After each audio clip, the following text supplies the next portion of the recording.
We are grateful for the valuable support extended by government and the people of India in the great war of liberation of Bangladesh in 1971. उन्होंने ये भी कहा वहाँ पर उनकी जो बहुत एक अहम स्टेटमेंट है वो ये है कि 1971 में इंडिया ने हमें सेपरेशन में बहुत हेल्प किया और हम इंडिया के शुक्रगुजार हैं। इसके अलावा उन्होंने ये भी कहा कि इंडिया के प्राइम मिनिस्टर नरेंद्र मोदी बहुत विजनरी लीडर हैं। एक और इंटरेस्टिंग चीज़ भी है कि दोनों ममालिक ने एक मुश्तरका फ़िल्म भी बनाई है जो शेख मुजीबुर रहमान है उनकी ज़िंदगी पे, और उसका नाम उन्होंने रखा है Mujib the making of a nation. ये फ़िल्म अनकरीब रिलीज़ होने जा रही है और हमें मालूम है कि उस फिल्म में क्या होगा। अहमियत तो बहुत है, इसलिए कि वो 7 एग्रीमेंट्स हुए हैं, उनकी मदद से उन्होंने अपना मुल्क बनाया है। वो जाके उसने कहा नहीं पाकिस्तान में कोई नहीं आता है, वो चाइना वाला बेचारा आ रहा था भटकता हुआ, उसने भी मना कर दिया। 1971 में हमारे से सेपरेट हुआ और उन्होंने अपना एक तरक्की का सफ़र स्टार्ट किया। आज इकॉनमी वाइज वो हमारे से बेहतर हैं। इंटरनेशनल कम्युनिटी ने पाकिस्तान आना छोड़ दिया, उसकी रीज़न हमें पता है, ये नहीं है रीज़न नहीं पता। पाकिस्तान में ये तासुर हमेशा से दिया गया है कि इंडिया मुसलमानों के ख़िलाफ़ है, इंडिया इस्लाम के ख़िलाफ़ है। अगर इंडिया मुसलमानों के या इस्लाम के ख़िलाफ़ है, फिर बांग्लादेश क्यों इंडिया के साथ अपने रिलेशन अच्छे बनाए हुए है, फिर अफ़गानिस्तान क्यों अपने रिलेशन अच्छे बनाए हुए है, फिर सऊदीया क्यों अपने रिलेशन अच्छे बनाए हुए है। जय हिंद दोस्तों, a very warm welcome to Hindustan special channel. जैसा कि दोस्तों आपने क्लिप में देखा, पाकिस्तान मीडिया बांग्लादेश की प्रधानमंत्री शेख हसीना के भारत में दिए गए भाषण से कितना बौखलाया हुआ नजर आ रहा है। शेख हसीना ने एक तरह से पाकिस्तान के जख्मों पर नमक छिड़कते हुए कहा कि 1971 में भारत ने हमारी बहुत सहायता की, हम भारत का ये एहसान कभी नहीं भूल सकते। बांग्लादेशी हमेशा भारत के इस कदम के लिए उनके सदा ऋणी रहेंगे। अब पाकिस्तान को बांग्लादेश की प्राइम मिनिस्टर के भारत में खड़े होकर ये बयान देने से बहुत मिर्ची लगी हुई है। भारत और बांग्लादेश के रिश्ते बहुत पुराने हैं और पाकिस्तान को इस पर समय समय तकलीफ होती रहती है। इस दौरे में बांग्लादेश की प्राइम मिनिस्टर शेख हसीना ने भारतीय प्राइम मिनिस्टर को एक किताब भी भेंट की। पाकिस्तानी मीडिया ये चर्चा कर रहा है कि भारत में सभी बड़े नेता आकर उनके खिलाफ बयान देते हैं और हमारे यहाँ कोई भी नहीं आता। अब शेख हसीना और इससे पहले आप ये भी जानते हैं कि 2021 में पिछले साल प्राइम मिनिस्टर मोदी ने बांग्लादेश का दौरा किया था और वो 50 साल गोल्डन जुबली थे, आप कह लीजिए कि बांग्लादेश को बने हुए, तो उसको सेलिब्रेट करने के लिए वो ये दौरा था प्राइम मिनिस्टर मोदी का। और उस दौरे के दौरान अपनी तकारीर में उन्होंने कहा कि हमने तो जी बांग्लादेश मुक्ति बाहिनियों के साथ मिलकर हमने बांग्लादेश को आज़ादी दिलवाई है, and so on and so fourth. और उसमें इन रिमार्क्स पे काफ़ी तनकीद पाकिस्तान में हुई थी और ये बिल्कुल वाज़े हो गया था कि भारत का कितना भयानक रोल रहा है मशरक़ी पाकिस्तान को पाकिस्तान से अलग करने में और उसको बांग्लादेश बनाने में। कुछ कोताहियाँ हमसे भी यकीनन हुई हैं, लेकिन इस बात से कोई इनकार नहीं कर सकता कि भारत ने भी उसका पूरा फ़ायदा उठाया है। और क्योंकि हमारा दुश्मन मुल्क रहा है तो तवक्को भी हम रख सकते हैं, उसमें कोई हमें हैरान होने की भी बात नहीं है।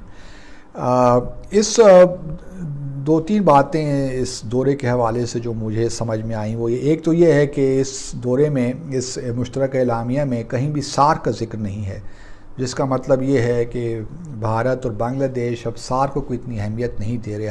बे of Bengal initiative for multilateral cooperation, वो तो इसमें ज़िक्र है, लेकिन सार्क का ज़िक्र नहीं है और ना ही इसमें जो है दूसरी ऑर्गेनाइजेशन का ज़िक्र है। बिम्स्टेक का ज़िक्र है, फिर BBIN का ज़िक्र है, बांग्लादेश, भूटान, इंडिया, नेपाल।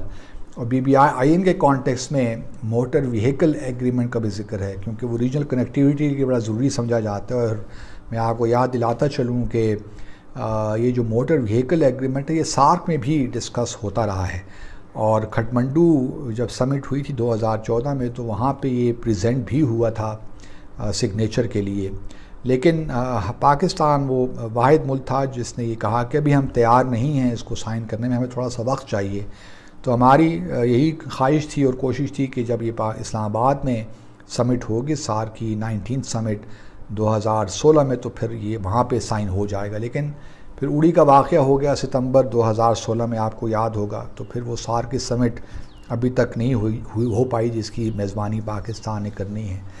इसके अलावा एक और बड़ी इंटरेस्टिंग चीज़ है, और इससे यही लगता है कि इस वक्त फोकस जो है भारत का और बांग्लादेश का वो सब रीजनल इशू पे ही है।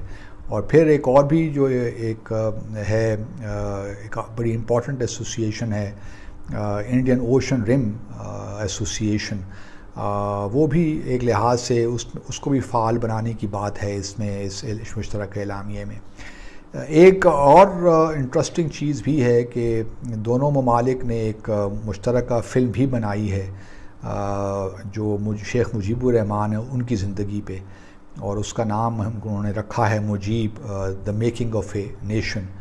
ये फ़िल्म अनक़रीब रिलीज़ होने जा रही है, और हमें मालूम है कि उस फिल्म में क्या होगा वो तो हम पहले से ही बता सकते हैं कि रिसेंटली बांग्लादेश की जो प्राइम मिनिस्टर शेख हसीना, उनका इंडिया में विज़िट है, और उन्होंने इंडिया के साथ मिलकर 7 ऐसे सेक्टर्स हैं जिनमें ख़ास तौर पे रेलवे की बात की जाए, जुडिशरी की बात की जाए, मीडिया की बात की जाए। उन्होंने चाहा है कि बांग्लादेश के लोग इंडिया में आएँ, वहाँ से ट्रेनिंग हासिल करें और जाकर बांग्लादेश में परफॉर्म करें। इसके अलावा उन्होंने ये भी कहा, वहाँ पर उनकी जो बहुत एक अहम स्टेटमेंट है वो ये है कि 1971 में इंडिया ने हमें सेपरेशन में बहुत हेल्प किया और हम इंडिया के शुक्र गुज़ार हैं। इसके अलावा उन्होंने ये भी कहा कि इंडिया के प्राइम मिनिस्टर नरेंद्र मोदी बहुत विजनरी लीडर हैं। अगर यही बात मैं पाकिस्तान के अवाम से करूंगा कि अगर बांग्लादेश इंडिया के साथ मिलकर काम कर सकता है, अगर दूसरे इस्लामिक कंट्रीज़, अगर अफ़गानिस्तान की बात की जाए, यूएई की बात की जाए, ये तमाम इस्लामिक कंट्रीज़ अगर इंडिया के साथ मिलकर काम कर सकते हैं तो पाकिस्तान क्यों नहीं ऐसा सोच सकता या ऐसा सोच रहा? आखिर क्या वजह है? पाकिस्तान में ये तासुर हमेशा से दिया गया है कि इंडिया मुसलमानों के ख़िलाफ़ है, इंडिया इस्लाम के ख़िलाफ़ है। अगर इंडिया मुसलमानों के या इस्लाम के ख़िलाफ़ है, फिर बांग्लादेश क्यों इंडिया के साथ अपने रिलेशन अच्छे बनाए हुए हैं? फिर अफ़गानिस्तान क्यों अपने रिलेशन अच्छे बनाए हुए हैं? फिर सऊदीया क्यों अपने रिलेशन अच्छे बनाए हुए हैं? अगर ये इस्लामिक कंट्रीज़ इंडिया के साथ अच्छे रिलेशन बना सकती हैं तो पाकिस्तान क्यों नहीं बना सकता? देखिए, पाकिस्तान जो ये इंडिया के साथ अच्छे ताल्लुकात की बात है ना, ये तो हमेशा से हम चाहते हैं और होने चाहिए, लेकिन देखें अवाम चाहती है। हाँ, मैं आपको एक बात बताता हूँ। इसमें ना ये है, एक जो इंडिया के साथ हमारे ताल्लुकात है ना, उसमें मेजरली ये है कि अभी तो बीजेपी आ गई है, पहले भी बीजेपी के रोल थे, लेकिन जब से इंडियन नेशनल कांग्रेस थी ना, वो बड़ी लिबरल जमात थी। वो हमारी दी हुए जो ज़ख्म थी ना, जो हमारी मिलिट्री लीडरशिप के दिए हुए ज़ख्म, जो पीस प्रोसेस से वो लाहौर पैक्ट था, जो मुशर्रफ के उनको वो अब्जॉर्ब करते थे। लेकिन जब से ये रेडिकल जो आए हैं ना अभी बीजेपी वाले, इनके साथ ताल्लुकात सही हो नहीं सकते अब हमारे। हो नहीं सकते, लेकिन हम उन्हें रेडिकल कह रहे हैं, आप उन्हें रेडिकल कह रहे हैं। मैं एक मिनट मैं आपको थोड़ा सा बताता हूँ। ट्रेड हमने बंद की और हम उन्हें रेडिकल कैसे कह सकते? इसमें वजह है ना, वजह ये देखें, कोई भी कौम है ना, वो एक नज़रिए पर जिंदा रहती है। हमारा नज़रिया है, वो समझते हैं Kashmir is their integral part,